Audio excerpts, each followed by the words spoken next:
in progress.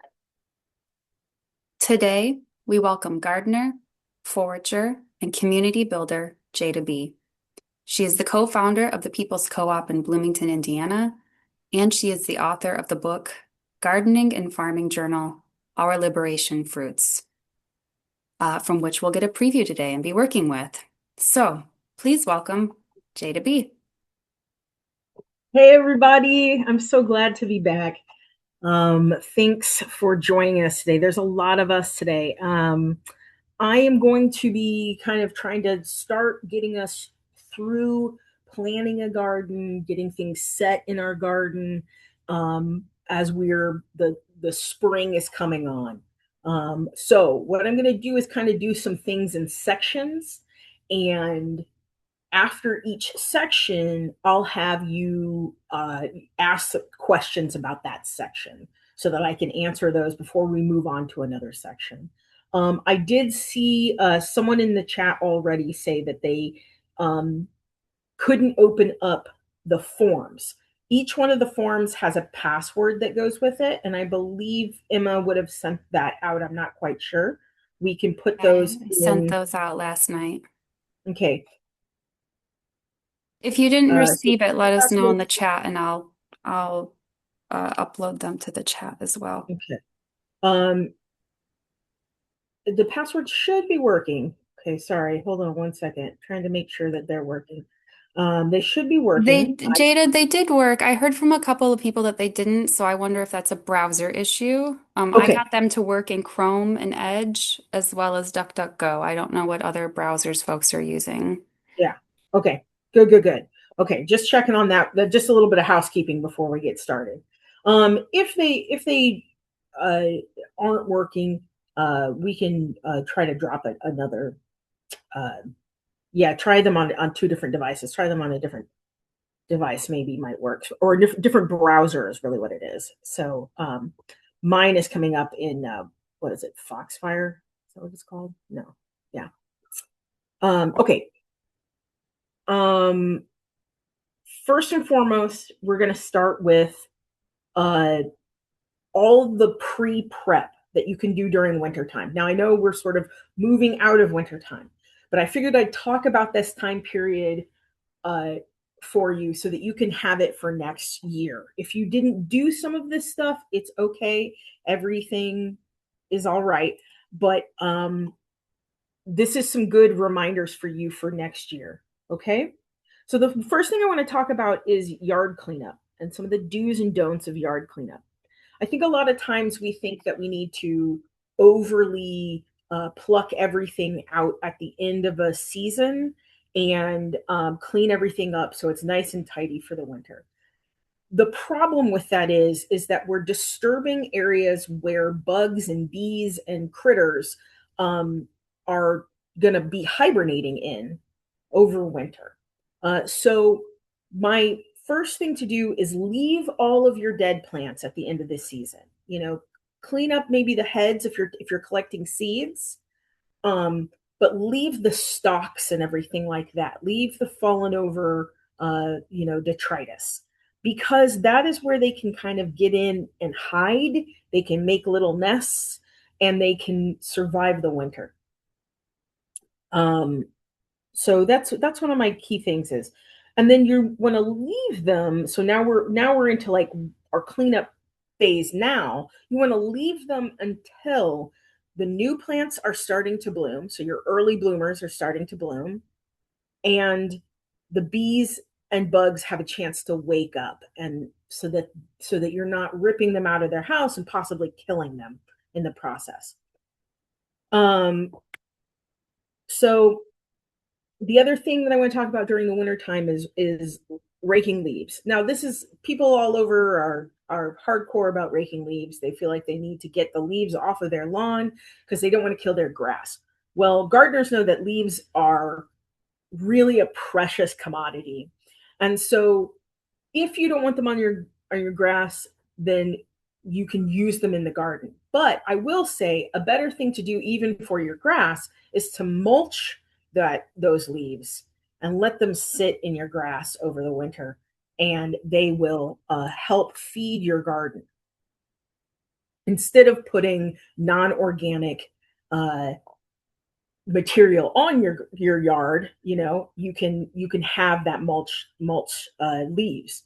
But if you're going to rake your leaves up and you want to put them somewhere, you want to move them off of your lawn, mulching them and using them as garden cover or in your compost is one of the best ways to maximize the richness of those leaves. They have so many micronutrients in them. And as they break down over wintertime, you're again feeding your garden and giving it nutrients that it's going to need for spring. The one thing I will tell you in all areas of the country is try to avoid oak leaves or leaves that are high in acid. So we're talking about pine needles here too. Oak leaves are in particular are the ones that we in my region we really think about because there's lots and lots of oak trees around here. Um, they are really acidic, especially and black walnuts too. Black walnut trees too. They're really acidic, and that can be bad for your soil. So if you have, especially if you already have really acidy soil. However, that kind of tree leaf mulch is really good for berries, blueberries, blackberries, raspberries in particular. So it doesn't mean you can't use it. It means that you need to use it strategically. That's where soil testing really comes in handy to figure out what your base soil is.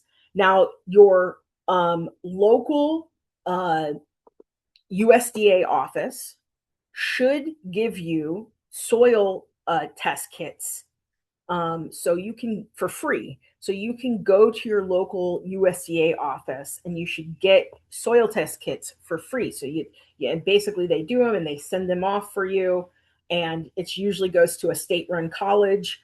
And this is all over the country, okay?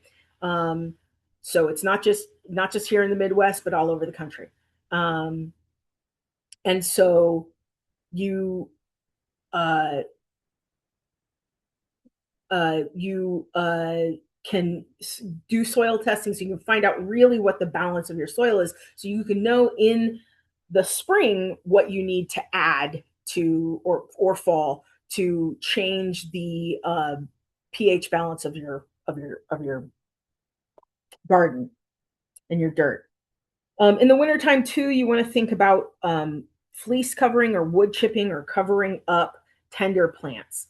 Here in Zone 6 in Indiana, uh, Mediterranean plants are really susceptible to the cold. So my rosemary, my thyme, winter savory, things like that are really susceptible to the cold that we can sometimes get. We had a really cold winter. We had a bunch of snow this year, and so in the fall, I earth up those. Well, I wood chip up those areas and really cover the roots and so that they stay as warm as possible. Other people choose to use a fleece type material or some sort of plastic or like it's like plastic fleece type material. I tend to stay away from those things, but I go for the wood chips instead because they're going to break down and or I can pull them off and pull them off into the bed next to it when things start budding. And you'll know when to start pulling that back because you'll see the new green shoots happening in the spring. But for those of you who are in warmer climates, these things may not be as much of a problem. But it is definitely a problem for those of us in as winters keep getting colder and colder and colder. So those are some things to think about over the winter time. I know we just passed that time period, but you can maybe use this for next year to think about. And okay, so I'm going to pause because I said so, and ask for questions during this time period. I did see someone who said something about thick leaves, whole leaves on grass will kill them, especially where it's rainy and matted. And so that's why mulching the leaves instead of leaving them just as they are, is a good idea. So as they fall, you can mulch them, and then the bugs and critters can still live in them, and you don't have much as the same kind of problem. Okay. How can I prepare my garden for a fallow year? Oh, that's great. Cover crops. So one of the best things you can do to prepare for a fallow year, and in fact, what you should possibly do is in the fall for the winter time, is if once all of your beds are done, um, you can cover those beds with some sort of a cover crop. So there's like different clover that you can use. This year I used spelt, and it worked really, really nicely. It was my first year trying spelt actually. I had used other cover crops. But yeah, so planting spelt, so it may even produce a product for you, like the spelt will actually produce spelt grains, but you don't have to use them. You can chop and drop them. So that means cutting them down. Sorry, my cat is annoying me right now. Um, you can chop and drop them when you're done for that full year, or even just from the winter. So you can just cut them down and put that right onto the garden bed. Okay. How do I mulch the leaves? So I have, sorry, I'm seeing a few different questions here. Mulch and mowing. Mowing equal mulching leaves. Does mowing equal mulching leaves? It can. Um, you can just run a lawnmower over them over and over and over again. To get a really full mulch, I have a electric run leaf blower, but you can get it's also it has a sucking function to it, and it has a bag attached to it. It was under $80. I think I paid $60 for it. And I sucked up the leaves, and as it was sucking up the leaves, it shreds them into the bag. And so then I just have bag after bag. I do that over and over again, and I have bag after bag after bag of mulched leaves. You live in an urban area with a small yard, and so you don't have a lawnmower. What is the way to mulch leaves without a mower? That's so there. I just gave you that one. Yeah. Shredded newspaper to protect roots. My problem with the shredded newspaper is the ink on it. That ink it's an industrial ink, and I try really hard not to put anything in my garden that especially if I'm eating the food, that I wouldn't eat, right? And so I'm not going to eat newspaper, so I don't want to put it in my garden. Um,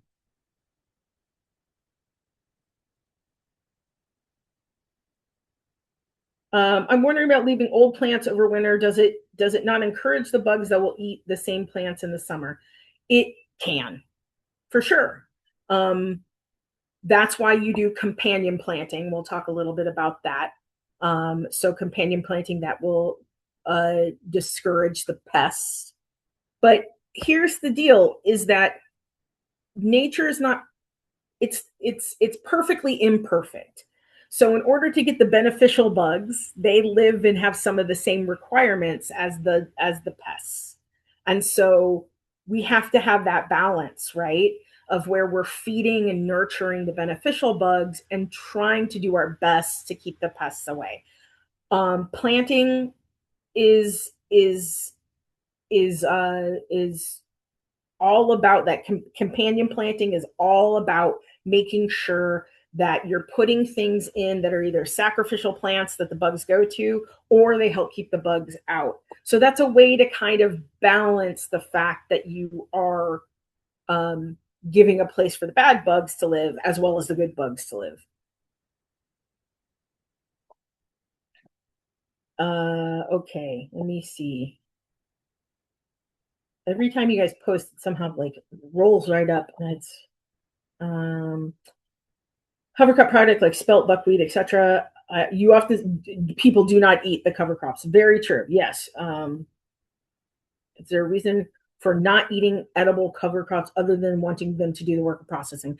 No, you're more than welcome to. But if you want to try to have a fallow year where you're letting things sit and maybe you don't want to do the work, that's why I wouldn't eat the cover crops. Or if I really, really am trying to increase my nutrients, I do know people that when they're starting a brand new garden, they'll tarp it for a year, then plant cover crops for a season, and then chop all of that down or crimp it down to then start for the next season.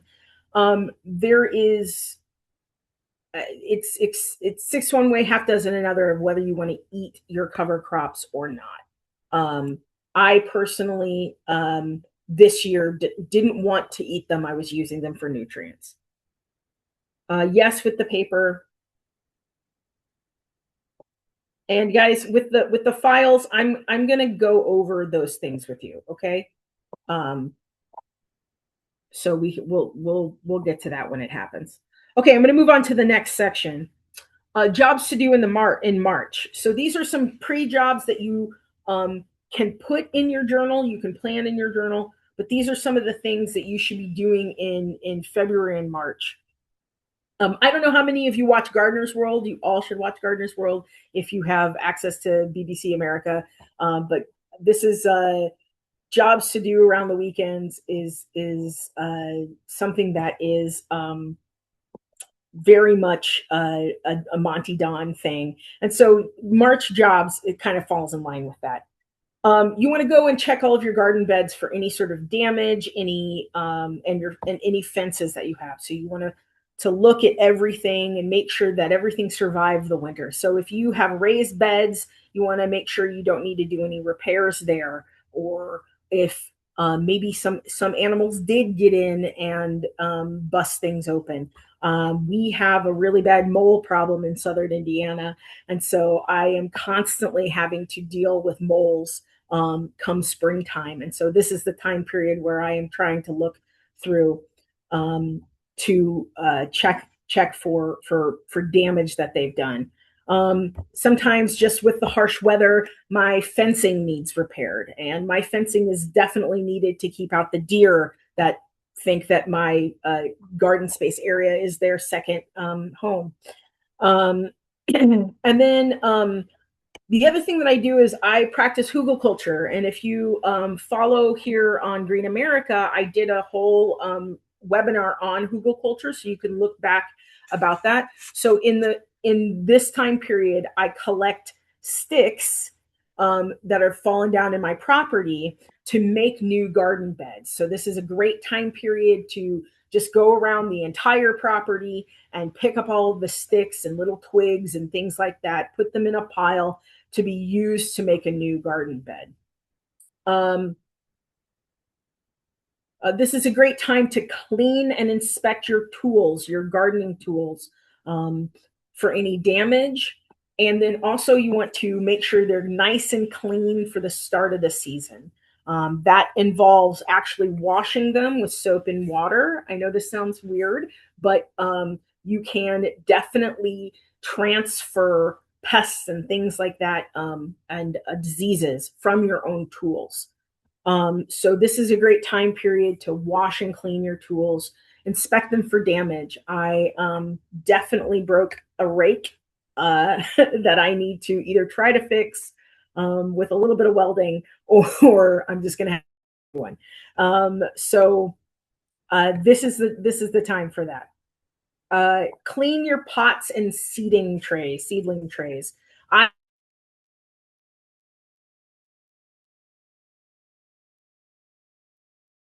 stress this enough. Again, if you're plastic ones, you really do need to clean them. Very much so. Here's the deal.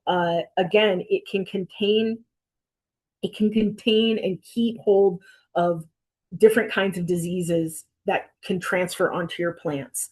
So you want to clean them really well, soap and water, scrub them down.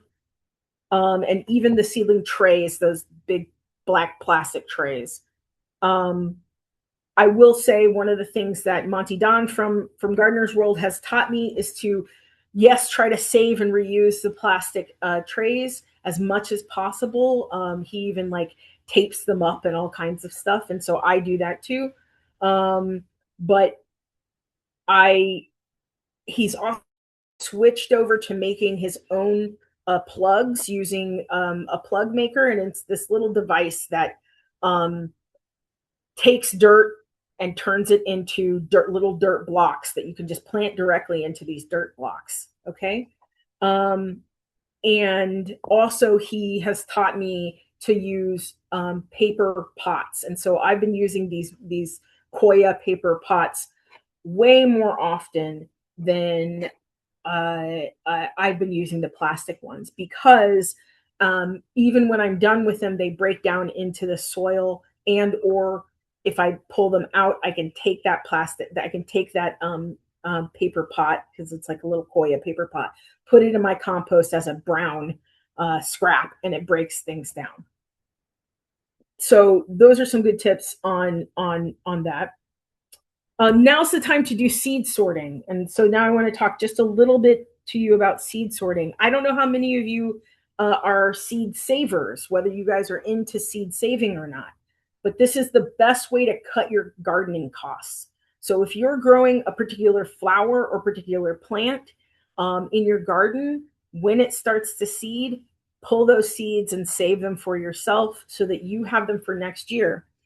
You can get amazing little seed packets, either online or sometimes they carry them at your local, like uh, nurseries. And you can put all the information that you need to about the seeds you're saving. So check that out. I do that a lot. Um, Here are some cosmos that I saved from last year. And I really like these seed packets because not only can you write on the front, but they have a little window on the back so you can see your seeds. And I also am able to date and label my seeds so I can make sure to know what year these are from. And so here's the sort of bigger version. This is a mixed packet of seeds. I'm going to use this as like my own little wildflower mix. So can you collect seeds from organic grocery products? I'm just answering this. Uh, you can, they may not, they may still not germinate well. And I'll talk about that. What's the best way to store seed packets? Well, I have just a little box that I put them in, but there are these really great, like they almost look like photo books, but they're for seeds.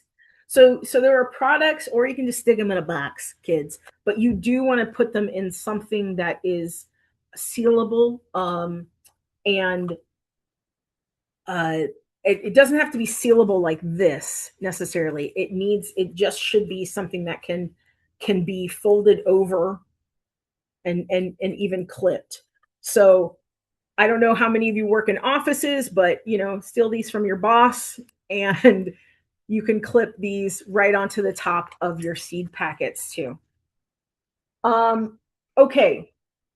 Seed saving is really easy and really fun. And like I said, it saves a lot of money. And in fact, I am going to be able to sell seeds this year because I'm seed saving. Um, yes, the seeds need to be protected from heat and cold. So they shouldn't get too cold and they shouldn't get too hot. Um, I also want to talk about buying your seeds, because right now, as you're pulling out your seeds and you're sorting through your seeds, you should be looking at the dates on your seeds. And so things that are in like the 3 and 4 year old date, you may want to set those aside because the likelihood of them germinating, it drops, especially if they're commercial seeds. So especially if they are from like non-organic sources, non-heirloom sources, and even the varieties that say that they are heirloom and organic from major corporations, sometimes still have been genetically engineered to not reproduce well from seed saving. So another reason why I say you can harvest from products that you get at the grocery store, they may not work very well. They may not germinate very well. Um, so this is the time to take those 3 to 4 year old seeds out of rotation, put them over to the side. You can try them. Go ahead and try them.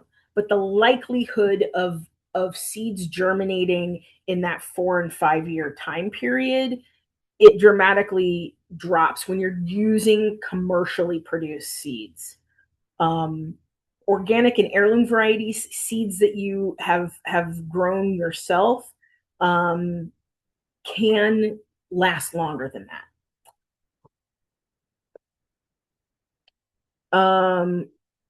So the other thing that I'm going to say about sorting out your seeds. So once you've pulled out the ones that are older, then you make a list of the new seeds that you're going to need and buy new seeds. And I just want to talk a little bit about um, companies to buy from that I wanted to say yes to buying these seeds from these companies because they are amazing companies.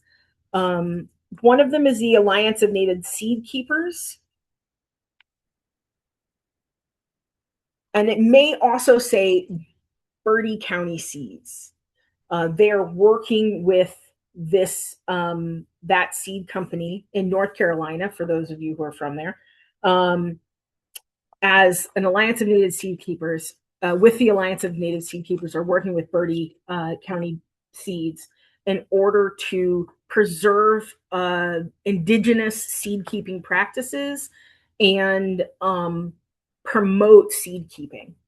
And this year from them, I bought a whole bunch of stuff actually because I was really low.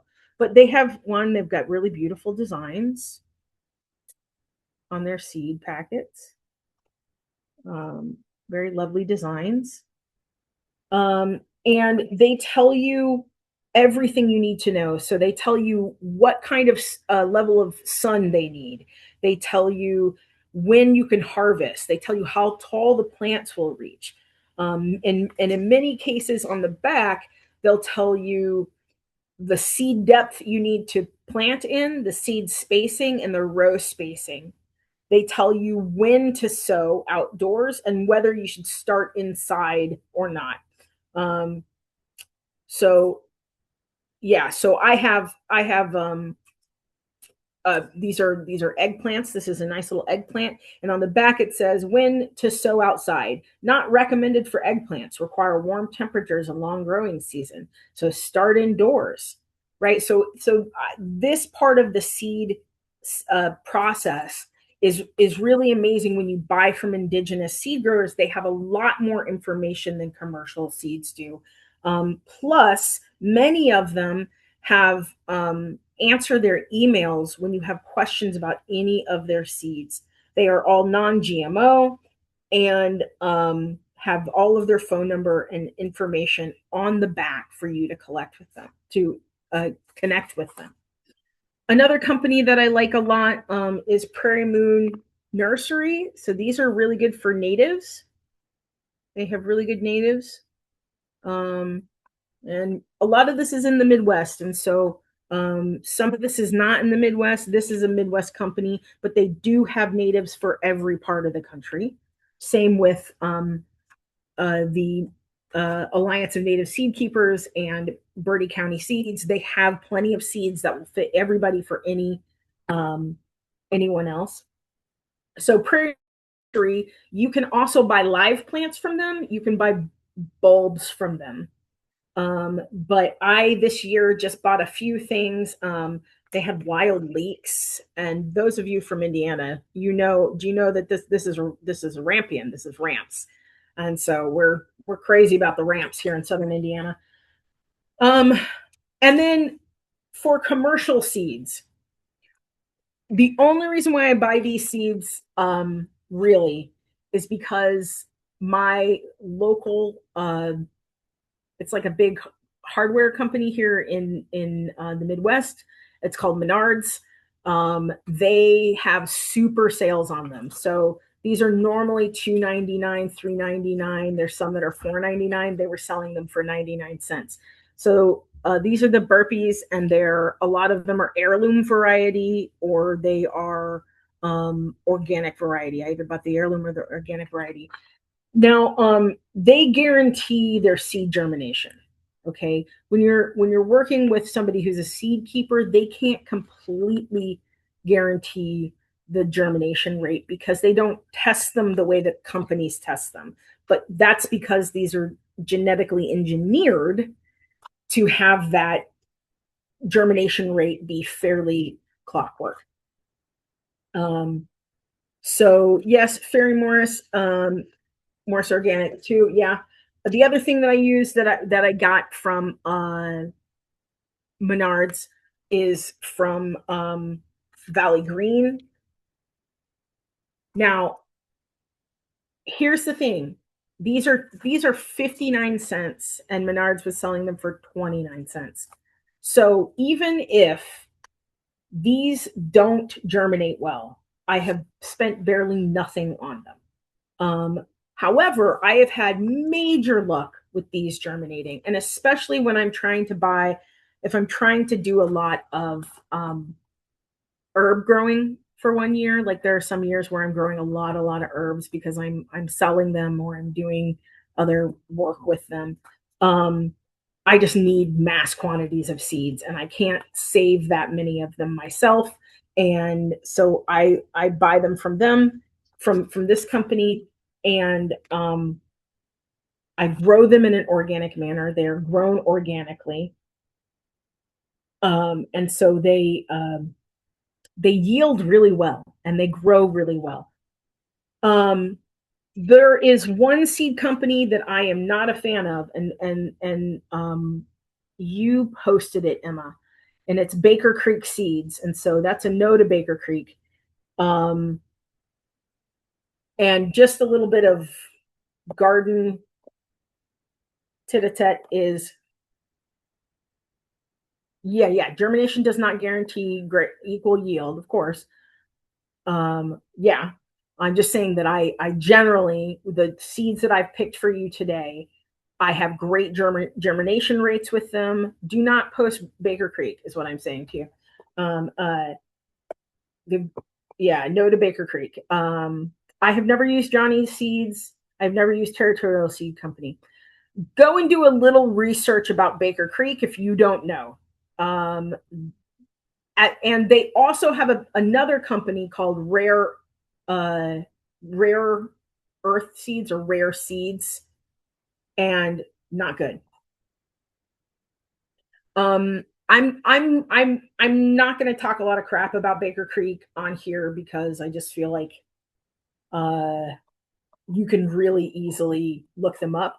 But anytime you're going for a seed company that is not a national chain that you recognize, um, just look them up and look up uh, the good and the bad information about them. And with Rare Earth Seeds and Baker Creek, there have been a lot of complaints about them as for work practices and the things that they support.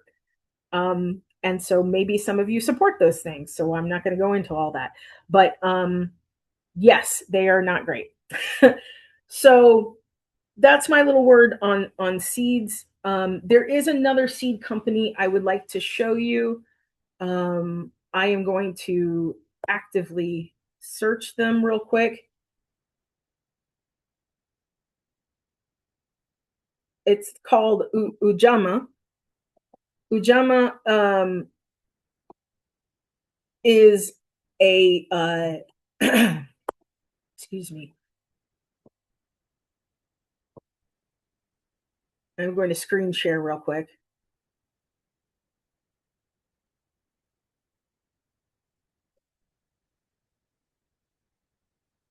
Bear with me, I'm sorry.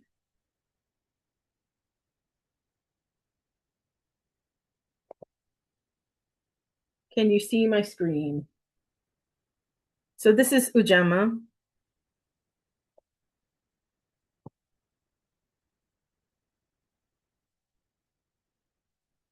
And they are a Black collective, seed saving collective. And they specialize in African American and Afro Caribbean seeds. They also have a lot of seeds for other communities other than African American and African, but this word unjama is my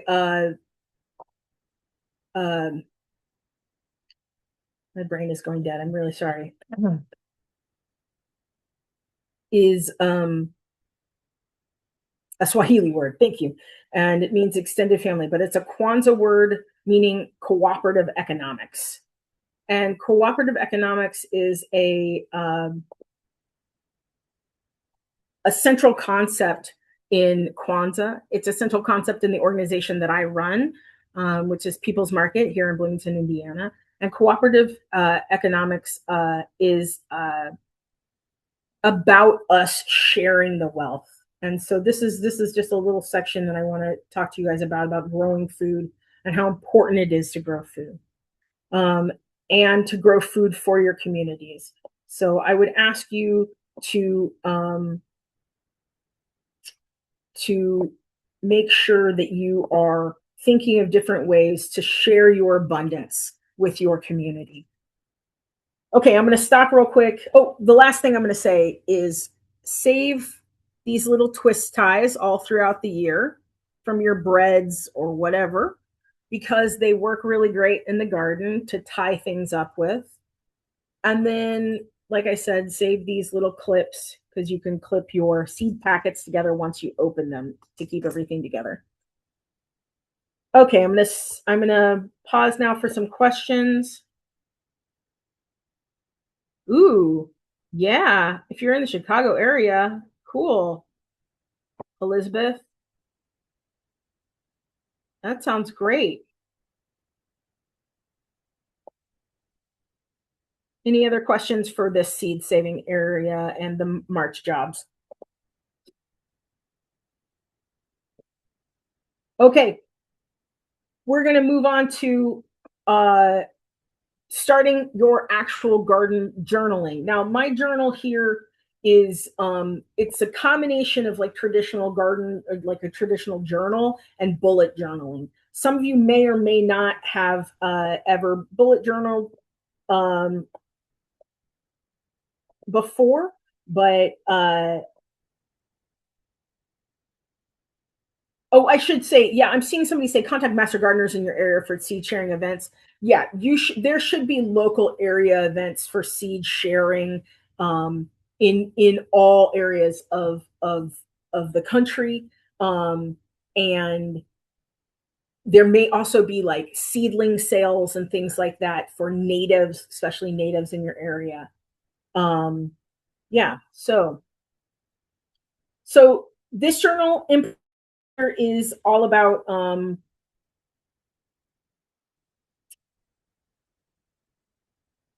plotting your garden for the year, but also keeping track not only of your garden, but your seeds and the plants you've already established in your yard and farm, and to really help you track the weather, help you with daily tasks. Think of it as like a full journal, and it's in a bullet journal style. And so everybody is talking about the worksheets. So I'm going to start with the first worksheet so you can see what it looks like. And screen share again.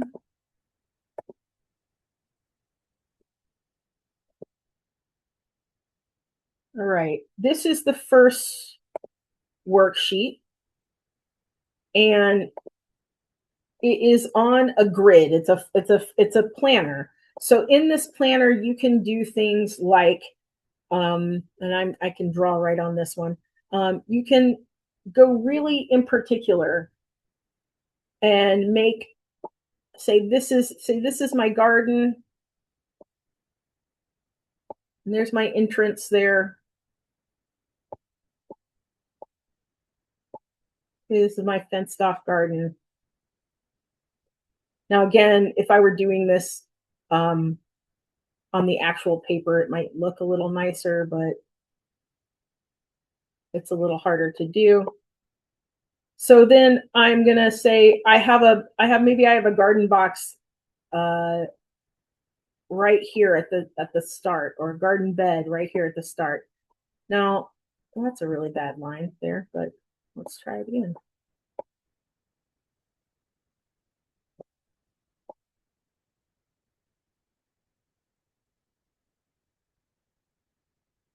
Okay, so then I can go in and grab a different color.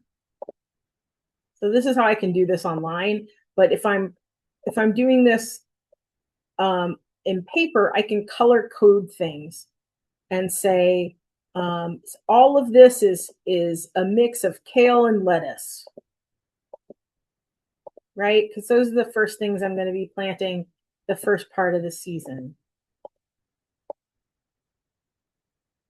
Kale and lettuce. Here we go. And I can give myself a rough idea that, okay, this bed is going to be kale and lettuce, but the other bed next to it over here is a little bit longer and might be better suited for carrots.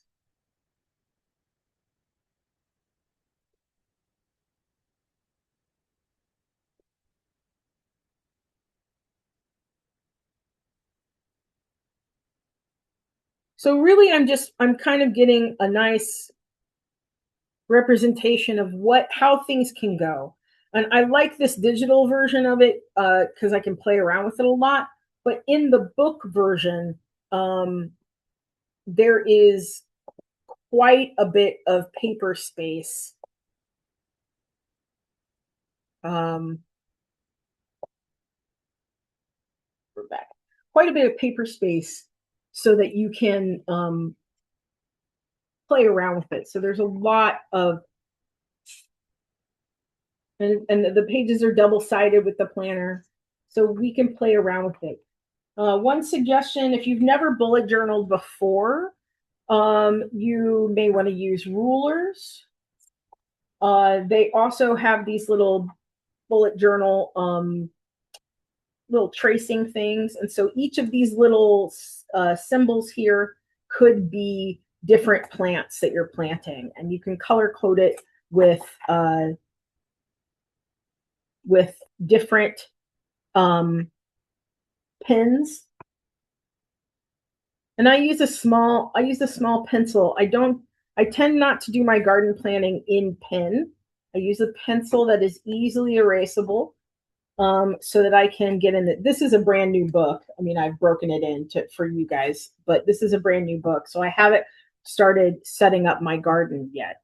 One of the key things is don't think of you have to put all of your garden on one page. You can do parts of your garden. Okay, so I have a particular garden bed that I am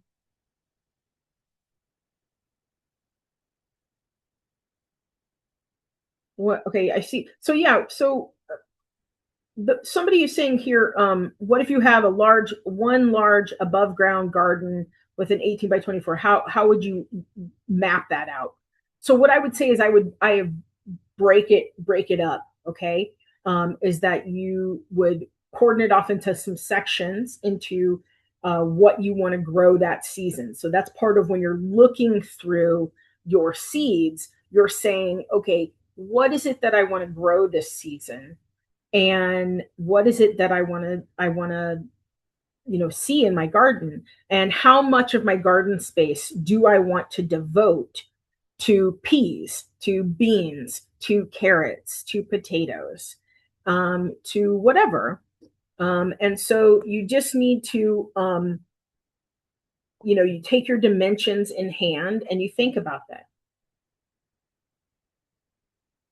Yes, you should rotate your veggie plants in your garden from year to year, unless the one thing that I will say is that I've noticed that when I rotate my carrots into other places, they don't do as well. Because carrots like really crappy soil.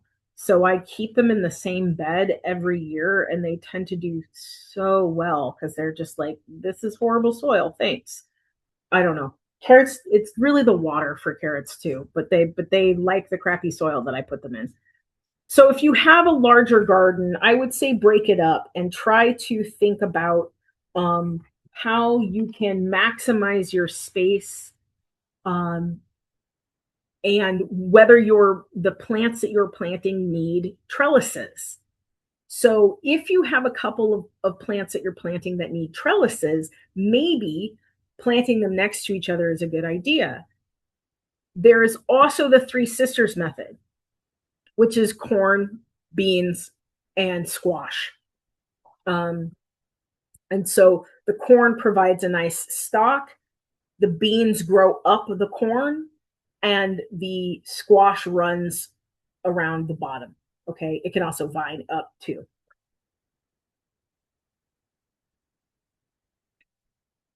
Oh, you have some plants that come back in the same garden. Is it okay to leave them where they grow, or should I replant them? No, it's great. Leave them where they are if you like them there. I mean, are they edible plants, or are you talking about like flowers and things like that?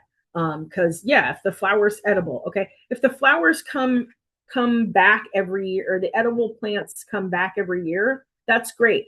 I don't live in an area. Oh, the lettuce, yeah. I don't live in an area where many things come back every year. Okay. Things get killed out. Yes, the squash also shades out the weeds. Thank you very much. But so yeah, if it comes back every year, good on you. You're doing something well, or your soil is really lovely. But if you don't want them there, that's another thing. I mean, one of the things we have to remember about gardening and garden planting is that this is your chance to play a little bit of God, right? Like this is your chance to make your garden what you want. Um, there is an interplay with nature. Nature will do what nature does, but we are trying to sculpt and mold nature to do what we need it to do. And if that's the lettuce grows back every year in the same spot, maybe don't move it, because that sounds like that's nature telling you that it's really happy right there. But if you're like, no, I really want to put eggplant there. I think eggplant should go there, so I'm going to put eggplant there. Then do it. Don't be afraid to fail in your design or in your planting and replanting.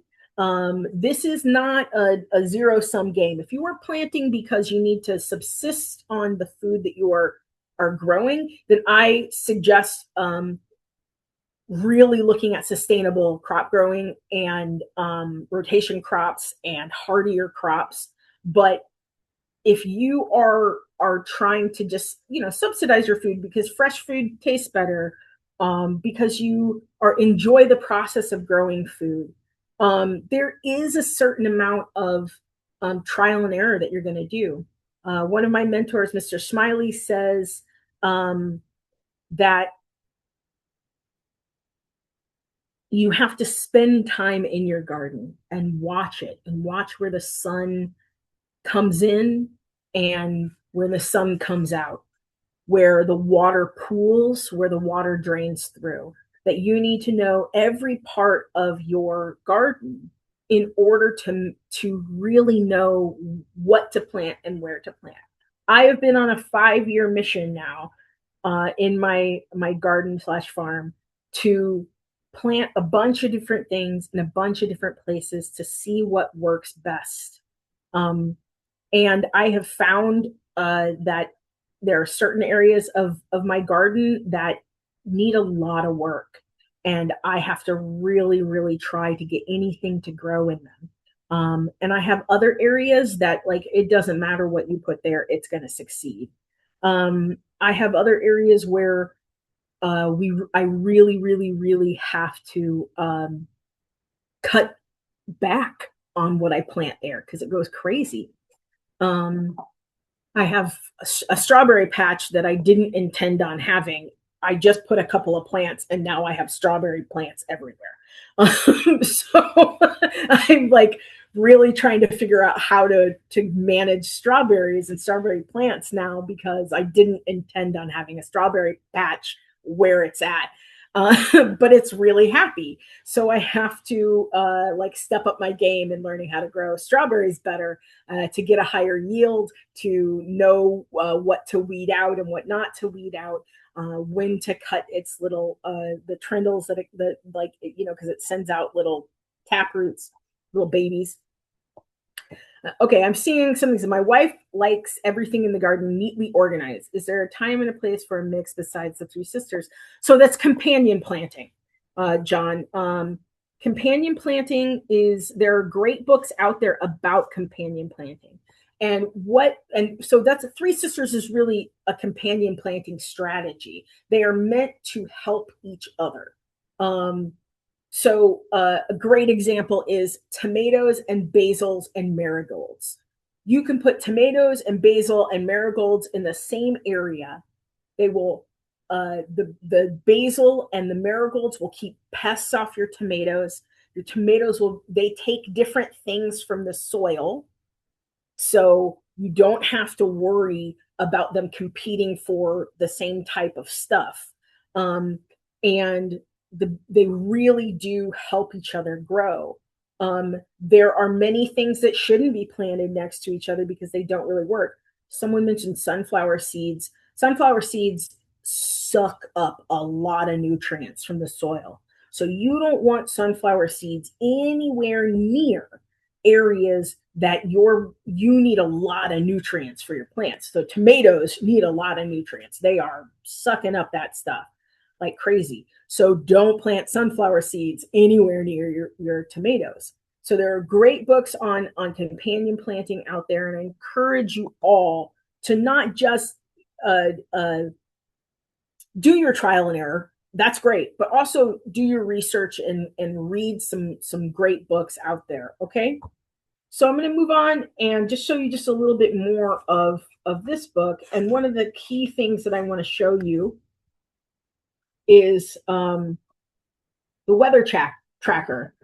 Now, someone said earlier that they didn't know what bullet journaling is. And it's just kind of a term for like this style of journaling that younger people do, where they use brightly colored pens and markers to keep track of things in their lives. So this is a weather tracker. But there are some people that have, when they're doing like personal journaling, that instead of a weather tracker, they have mood trackers.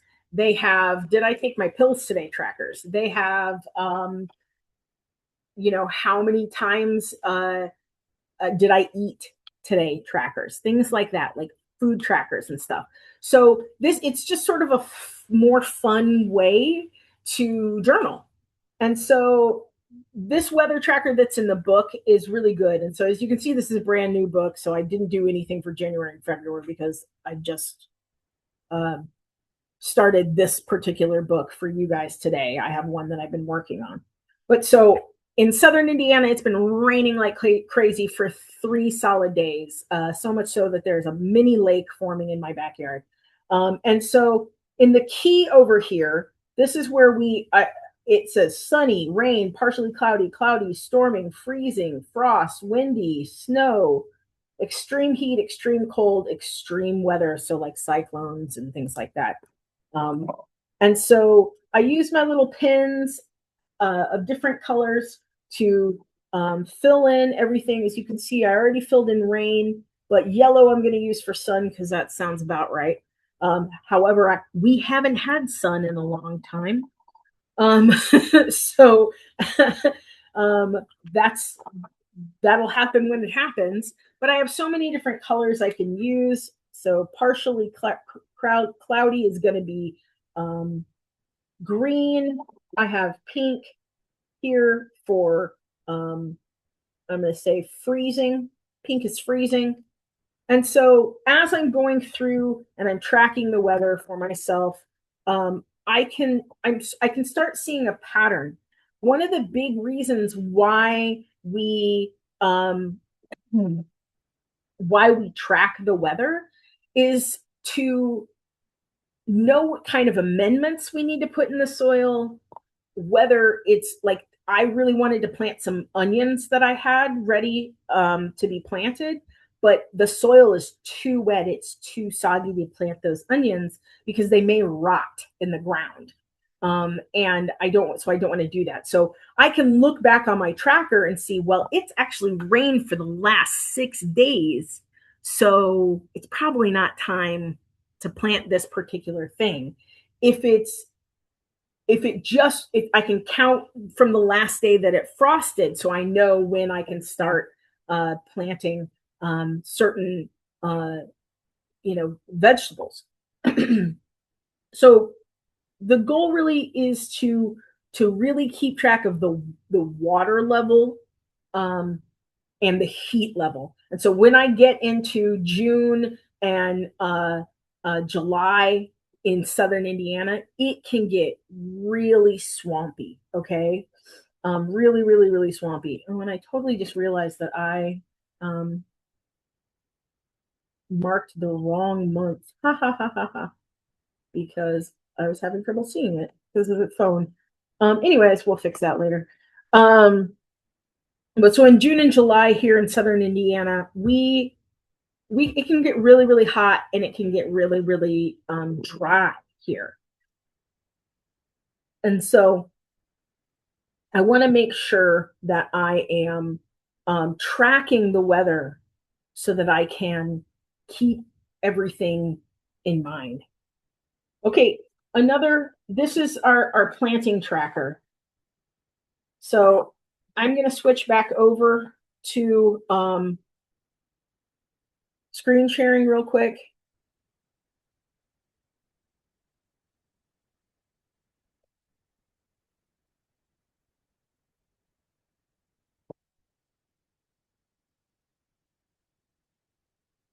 So this is the planting tracker.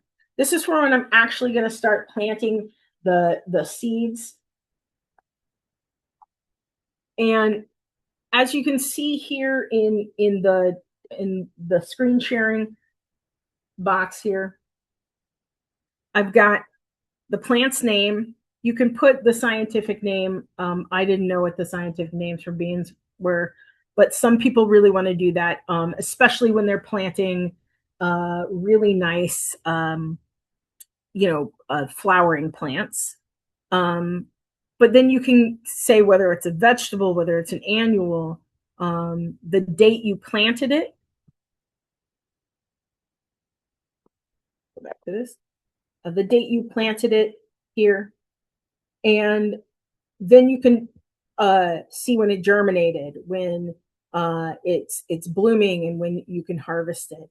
And keeping track of this on your own means you can alleviate some of the worries about buying seed saving items from like maybe your local seed saving organization or from a national seed saving organization, because you can track it yourself, right? So you're tracking when it was planted, when it germinated, when it bloomed, when you can harvest from it. You're also putting into a different place other than your seed packet where the what the how to plant it, how many seeds you had, what kind of light level it needs, um, what kind of water level it needs, whether it needs soil amendments or not. Um, and so then that way, if for some reason you accidentally throw away your seed packet, but you still have some seeds, you know what you need to do with those seeds. Or if the seed, sometimes I find that seed packets that are a little more like if they get wet, because I don't know, I take my seeds out to the garden and I sit them on the soil, and so if the soil's wet, sometimes it makes the writing on it run, and so I can't read the information anymore. So here's a great way to put all of the things that you were planting down, and you can track everything you need to know about those seeds. There's a really nice section here where you talk about what pest control you need for the weeds and pest control. I know that these types of beans get kind of a little bit of a bug beetle damage. So I use diatomaceous clay, but I couldn't spell diatomaceous because I'm dyslexic. So I would write powdered clay to treat bug damage. And so then there's a note section. So the important note about this bean is that it's a dry bean and not a green bean. So if I, for some reason, run out of these beans, but in terms I run out of the packets, um, I I throw the packet away, but the beans are growing, I can know from my notes that I'm not going to eat these beans green, that I'm growing them to save um, as a dry bean. Okay, I'm going to go back to me here. So the best thing about my little book here is that it does have many, many pages for planting your seeds here. And then the next section is the weekly planner. I like this because this is where you're going to get in all of your jobs, okay? So you can start, you've got two notes sections. You can start Monday, Tuesday, Wednesday, Thursday, and then Friday, Saturday, Sunday, and a larger notes section is on the back. And so this is where you can write the jobs you do each day and the week notes that you need to make. So I'm starting this week and I put the date. So I missed Monday, Tuesday, and Wednesday, but here it is Thursday. I've got the date here and I'm going to track weather for today. That's all I'm going to do today. It's just track weather. But for this month, I'm going to sort seeds this month. I'm going to buy some vermiculite and perlite. And then in my full monthly plan, I'm going to start to plant my garden, plant frost resistant seeds, hopefully this month, get potting mix items and start seeds indoors, organize pots and check all garden equipment, get new seed starting trays, check the garden fence and see if maintenance is needed. And so this is a great place for me to do my everyday stuff. And I really like being able to make notes while I'm out in the garden too. So I take this with me, not this particular journal, the one that I have. I take this with me and I make notes while I'm out in the garden and I'm capable of seeing, oh, I need this or I need that, so that I'm not just trying to keep it in my head or I'm not just writing it on my notes app in my phone. Okay. So recommendation for plant makers. So Prairie Moon Nursery is one of the people that I said, go to your local nurseries. They're more likely to have um, uh, native plants. And then John Kerr says, with hundreds of crab apples on the ground, would it be better to clean them up or leave them for compost? I would not put them in your compost. They're very acidic, but you can probably eat them crab apples and or make some apple cider vinegar out of those crab apples. And we're going to probably do a webinar about apple cider vinegar. Okay, so the last thing I'm going to show you in my journal here, there are tons and tons of these pages for a weekly planner. So even if you use up some of the other parts of this journal, the weekly planner could probably last you almost 2 years. Here's the last thing the last couple of things I'm going to show you is the seed inventory section of this journal. Again, this is a little different from your planting tracker. That's what's been planted. This is the seeds you have. So remember when I said that this month is a great month to sort your seeds? You can use a seed inventory to help you sort out your seeds. So you put the seed type, whether it's a veggie or a flower or whatever. You give it its name. You give it a specific variety name. You give it the brand so that you can know what brands are working for you and what aren't. You say what date you purchased them. So again, you can know if for your seed packet it's damaged in the area where the date is from, you can know when you got those seeds, and then you put what count they're in. And so this is a very helpful thing. And then we also have a plant inventory. So if some of you are very much into um, like growing shrubs and things like that, or perennial plants, this is a good place to put that in here. This is awesome because it also has a status. So it's the same thing when you planted it, the variety, what number you have, any issues that you have with it or what it needs, where you planted it. So you can keep track of where you put your plants. And then status. So you want to know whether it's healthy or it's sick.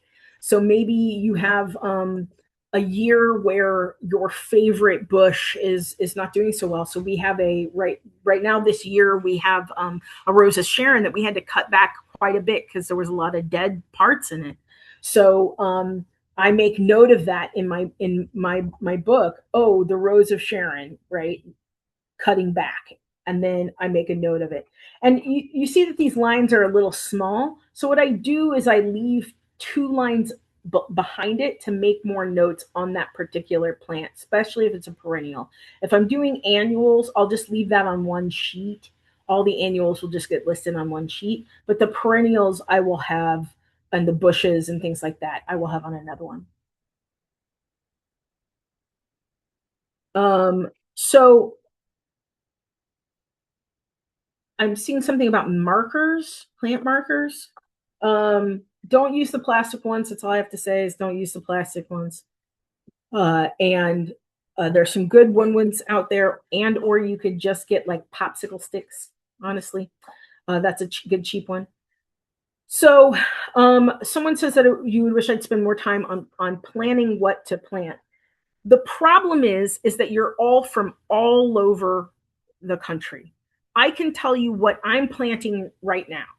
So right now in southern Indiana in zone 6, I'm going to be planting tender plants like lettuces, like kale, and I'm going to keep them still in an area where they're covered so that if it does frost, they won't get frost on them. Um, I'm going to be planting onions and garlic now so that I get a proper harvest in June for those things and in the fall for those things. I'm going to be doing some uh this year my wife asked me if I could plant broccoli, so I'm going to try to plant broccoli. I really hate planting broccoli because of the bugs that get to broccoli, but so I'm going to plant broccoli soon, probably by the end of this month. But as far as what you plant and where you plant it, honestly, we would have to do one-on-one sessions. You'd have to tell me about the the conditions of your garden and where you live and what you like to eat and that kind of things, because that really changes it. So if you're talking to somebody who tells you that you can uh, plant anything anywhere, that's not exactly true. And it usually means that they're talking about adding a lot of chemicals into your garden, maybe even a lot of infrastructure in your garden. And I don't do that. I use sustainable garden practices as much as possible to be in connection with the earth as much as possible, and so that my food is as close to natural as possible. And so helping you plan what to plant is not really uh, something that we can do in this format. We would have to be talking one on one. What I can do for you is say, go and spend time in your garden right now. Look at your garden. Think about previous years with your garden. Think about what has worked and where it's worked. And if you're a brand new gardener, this is the time to experiment. Use reference books. Get yourself some good reference books. There's some good there's homesteading books. I think in previous webinars I've recommended some really good gardening books that of course are fleeing my brain right now. But you have to do research. Gardening is not just a like run out and go do it kind of thing, though you can run out and go do it and just try it. I know people that just sit bales of hay outside their front door and grow tons and tons of tomatoes in them, and just bales of straw.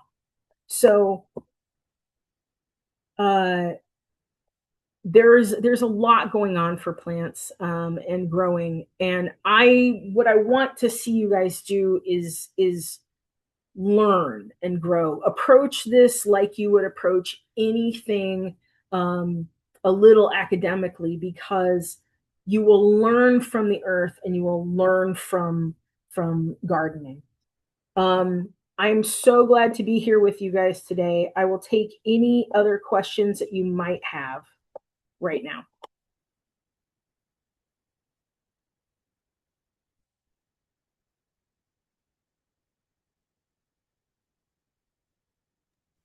Um, Oh, Emma, do you have questions? solutions for Japanese beetles. Do you have an idea for those? Um, so those, the beetle collecting bags are basically just like, here, come here, beetles, and you're sort of inviting a little bit more beetles in. Um, we don't have that much of a problem here in southern Indiana with Japanese beetles. I think the biggest thing is there are some companion plants that keep them away. Um, I'm sorry, I don't, unfortunately, because I don't deal with it a lot. It's okay. No worries. Yeah, someone saying again, the soil enhancements you use besides compost. Of course, compost is wonderful. I live in a rural community, and so I get composted manure from a farmer. He only charges me $25 for a truckload, and that's a good deal.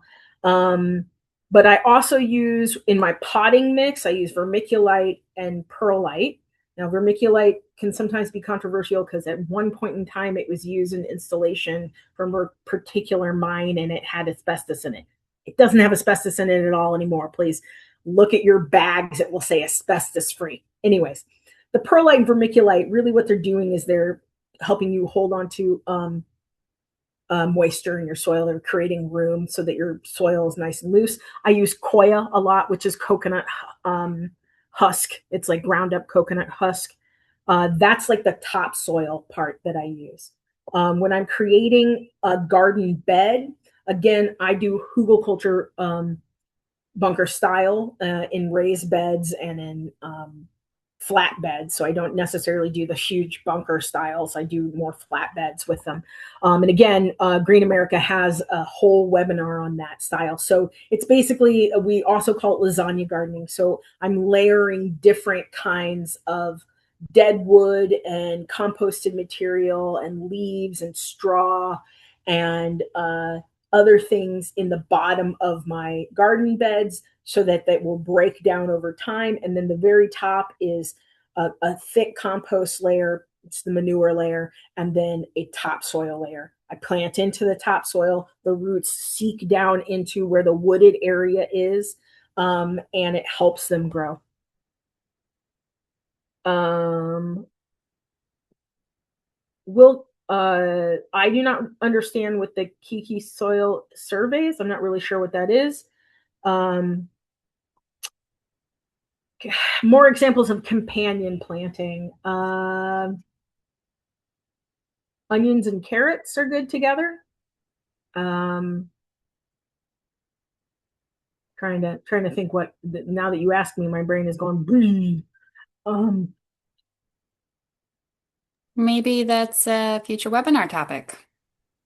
sure, we could do a whole series on companion planting for sure. Um, there is a really great book, and I'm not thinking of the name of it right now. Um, but there's a really great book, and I believe it's called Companion Planting. Um, so I think I have it in my on my shelf. I planted no seeds and let the compost do its thing if I wanted. Uh, I'm confused. I think they're just sharing an experience. Okay. Um, okay, folks, we do have to close out for today. We are planning more webinars with Jada in the future, so be on the lookout for those. We actually have another webinar this coming Wednesday with Nikki Schauder from Permaculture Gardens. And thank you all for joining today and for being a part of Green America's Climate Victory Gardens community. Together, we can make a real difference in creating positive change for our planet and its people. You can keep the momentum going and stay connected by subscribing to our newsletter to remain informed about our latest campaigns and events and sustainability tips. Your support fuels our work toward a greener, fairer future. So please consider donating today to help us continue our vital programs and initiatives, including these free gardening webinars. Every contribution counts. Remember, your actions matter, and together we can build a more sustainable and just world. Thank you for your commitment to creating positive change, and we look forward to seeing you at our future events. Thanks Thanks, so much, everybody. everyone.